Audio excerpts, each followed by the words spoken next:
Despite enjoying another season of dominance, Ducati may be heading into the next MotoGP campaign with more questions than answers.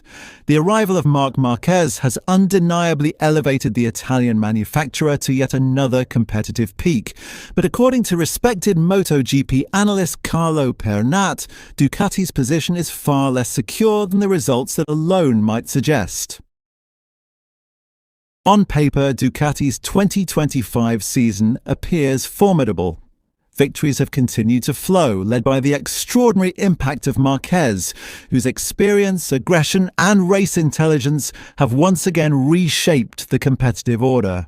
His influence has been immediate and decisive, turning difficult weekends into winning ones and reaffirming why he remains one of the sport's most transformational riders. Ducati's strength has not been limited to the factory team.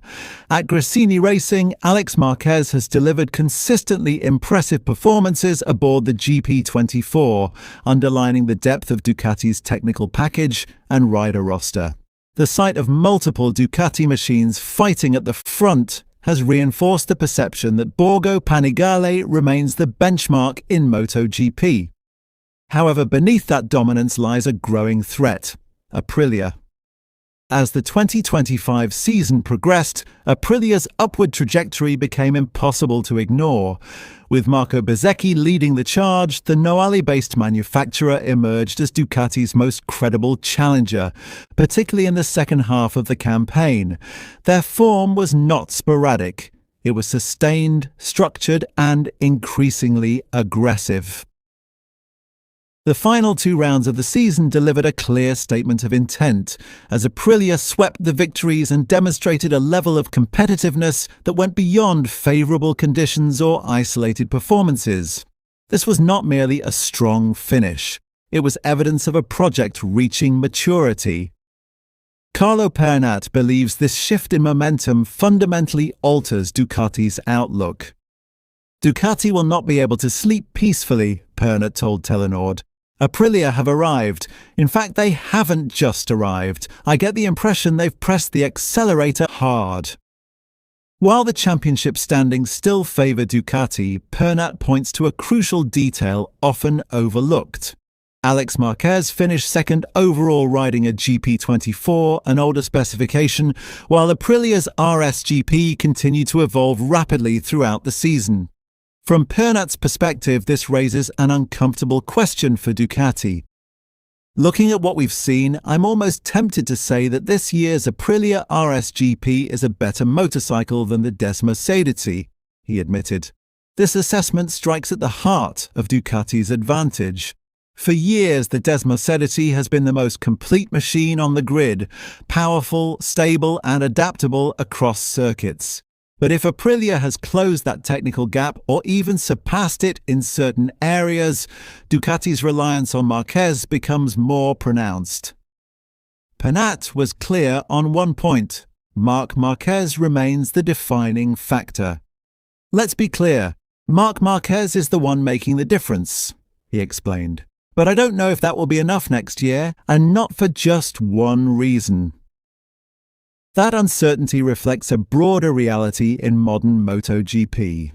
As margins shrink and manufacturers converge technologically, individual brilliance alone may no longer guarantee domination. Ducati may have the grid's most complete rider, but Aprilia now appears to have both a highly refined machine and a rider operating at the peak of his powers. Marco Bezzecchi's development has been one of the season's most compelling stories. Once known primarily for raw speed and flair, he has evolved into a composed, methodical, and relentlessly competitive rider. Have you seen what kind of rider Marco Bezzecchi has become? Pernat asked rhetorically. We knew he was strong, but the fact he has become this strong is honestly astonishing. Pernat highlighted not only Bezzecchi's results, but his mindset, his focus, work ethic, and visible hunger for improvement. You can see the seriousness in his eyes, the desire to work and get better. In many years of racing, I've rarely seen that level of commitment in others.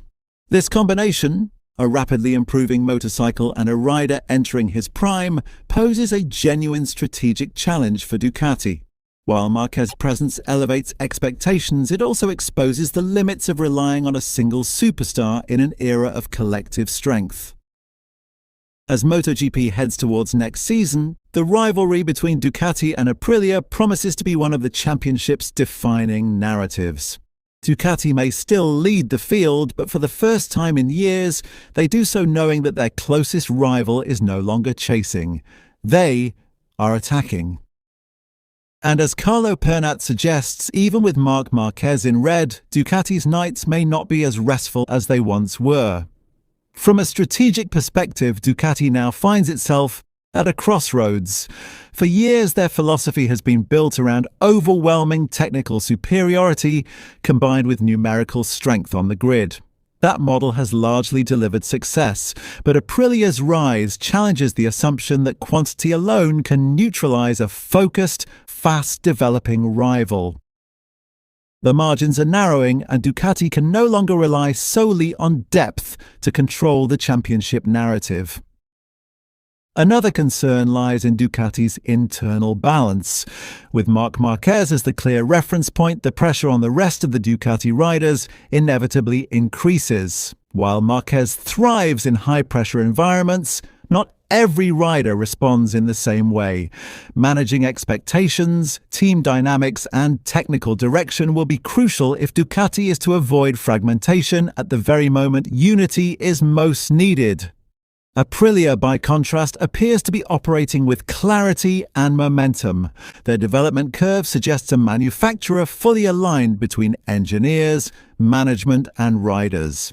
The RSGP has shown improvements not just in outright speed, but also in tyre management, acceleration consistency, and adaptability across different circuit types, areas that historically defined Ducati's advantage. What makes Aprilia's progress particularly dangerous is its timing. MotoGP's current regulations reward stability and refinement rather than radical redesigns. Aprilia seems to have cracked the code at precisely the right moment, extracting maximum performance from a stable platform, while others face diminishing returns from constant evolution. Furthermore, Bezzecchi's leadership role within Aprilia cannot be understated. He is no longer merely executing instructions, he is shaping development direction. His feedback, confidence, and race intelligence have transformed him into a de facto project leader, a role that can accelerate growth dramatically when paired with a responsive factory. From Ducati's viewpoint, this means the margin for error has effectively vanished. Small miscalculations in setup, development priorities, or rider allocation could now have disproportionate consequences.